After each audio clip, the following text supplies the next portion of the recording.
ఈ రోజు అనగా జనవరి 5, 2026 రోజున కూడా 3 గ్రామ పంచాయతీల ప్రజలకు మాటిచ్చినందుకు స్వయంగా తానే దగ్గరుండి రోడ్డు గుంతలను పూడ్చివేసి జన హృదయాల్లో నిలుస్తున్న కాంగ్రెస్ పార్టీ నాయకులు బత్తుల శ్రీనివాస్ యాదవ్ తన సొంత ఖర్చులతో రోడ్డు మరమ్మతులు చేయడం జరుగుతుంది. ఇందులో బత్తుల శ్రీనివాస్ యాదవ్, సోతుకు పోసం, పాతపల్లి శ్రీనివాస్ యాదవ్, అనవేనా బాబు, కొర్వి ప్రసాద్, దుర్గయ్య, సంతోష్ యాదవ్ మరియు కాంగ్రెస్ నాయకులు కార్యకర్తలు పాల్గొనడం జరిగింది. రసూల్పల్లె రోడ్డుకు రసూల్పల్లి నుంచి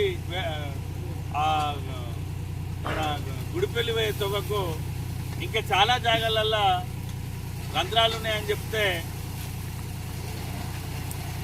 ఇవాళ కూడా నిన్నటిలో భాగంగానే మిగతా ప్రాంతాలలో కూడా పోయడం జరుగుతుంది. ఈ సామాజిక కార్యక్రమాల్లో ప్రజలు, ప్రజాస్వామికవాదులు అందరూ కూడా కలిసి రావాలని, ఎందుకంటే వాస్తవంగా మనోళ్ళకే ఇబ్బంది అవుతుంది జనానికి. దాన్ని దృష్టిలో పెట్టుకొని ఇంకా మిత్రులందరూ కూడా ఇట్లాంటి కార్యక్రమంలో పార్టిసిపేట్ కావాలని చెప్పేసి నిన్నటి భాగంలో ఇవాళ కూడా ఈ కార్యక్రమం స్టార్ట్ చేసినాము. Thank you.